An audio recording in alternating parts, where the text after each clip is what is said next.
सभी को नमस्कार।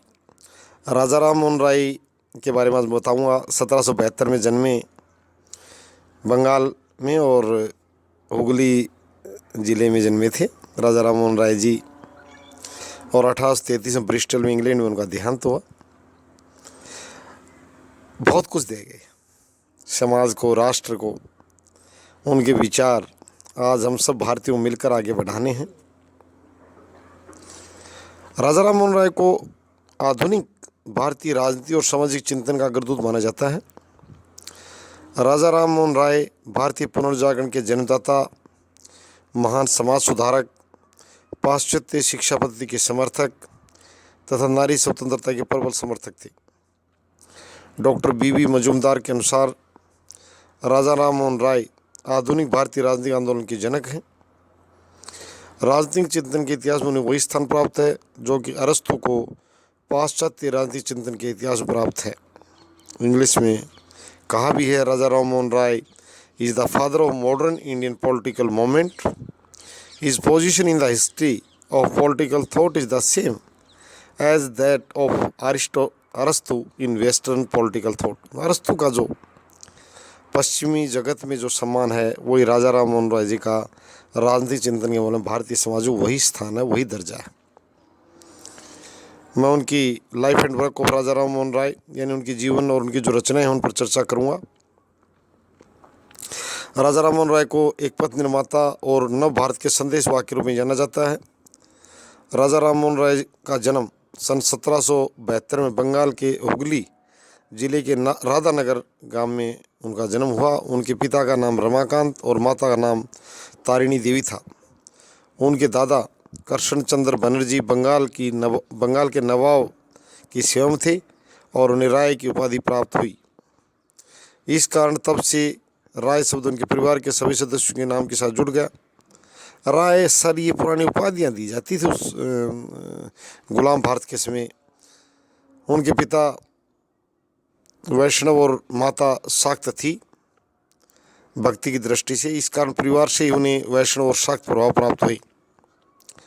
राजा राम मोहन राय बाल्यावस्था से अद्भुत प्रतिभा के स्वामी थे। वे विभिन्न भाषाओं के विद्वान थे। 6 से 9 वर्ष की आयु में उन्होंने बंगला और फारसी भाषा सीखी। बहुत छोटी उम्र में। बंगला तो फिर भी काफ़ी हद तक उनकी मातृभाषा कही जा सकती है। वहाँ बंगाल में उनकी वहाँ स्थानीय भाषा है बंगला, पर फारसी भी सीखी उन्होंने। 10 से 13 वर्ष की आयु में उन्होंने अरबी और हिंदी सीखी। इतनी अच्छी बंगालियों की पकड़ जो पश्चिम बंगाल हो से पूर्वी बंगाल का तो खैर कोई यहाँ औचित्य नहीं है। इतनी अच्छी हिंदी अब भी वहाँ के लोग नहीं सीख पाते। उच्चारण करते समय स्त्रीलिंग के साथ पुल्लिंग का उच्चारण कर देते हैं। मैं वहाँ जाति था इस टाइप से। और वो उस ज़माने में भी और राजा राम मोहन राय जी ने हिंदी सीखी, अरबी सीखी। और आगे और बताऊँगा, उन्होंने 13 से 15 वर्ष की आयु के बीच उन्होंने संस्कृत ज्ञान प्राप्त किया और 37 से 42 वर्ष की आयु में अंग्रेजी, 47 से 49 वर्ष की आयु के बीच ग्रीक और हिब्रू तथा 59 से 60 वर्ष की आयु के बीच उन्होंने फ्रेंच और लैटिन भाषाएं सीखी।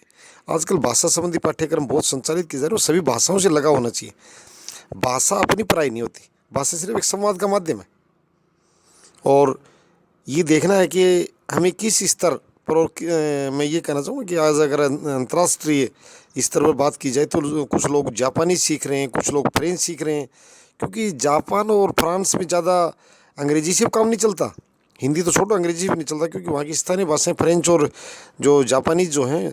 तो भाषा के मामले में आज के बच्चों से मैं आह्वान करता हूँ, विशेष रूप से ये कॉलेज स्तर के बच्चे हैं, कि वो अपना भाषाई ज्ञान चाहे गूगल के सहयोग से या रिच एंड टीच इंडिया जो अपना टीच इंडिया रिच इंडिया जो चैनल के माध्यम से हम धीरे धीरे प्रयास करेंगे। आपको पहले भारतीय भाषाएं बहुत बड़े पैमाने पर हैं, प्रादेशिक भाषाएं, उन पर भी सीखने का प्रयास करेंगे। इससे ज्ञान के साथ साथ आज ये देखना पड़ेगा कि आप यदि बंगाल में जाते हो, कलकत्ता जाते हो किसी पर्पज से, किसी उद्देश्य से, तो वहाँ आपका बंगला भाषा बड़ी सहायक है।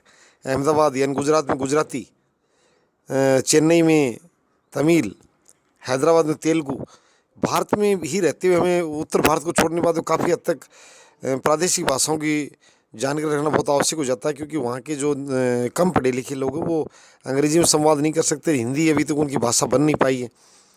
तो भाषा ज्ञान के मामले में सभी बच्चे और बड़े भी हम सब राजा राम मोहन राय जी से एक प्रेरणा लेंगे कि उन्होंने 59 से 60 वर्ष की आयु के बीच में फ्रेंच और लैटिन भाषाएं सीखी।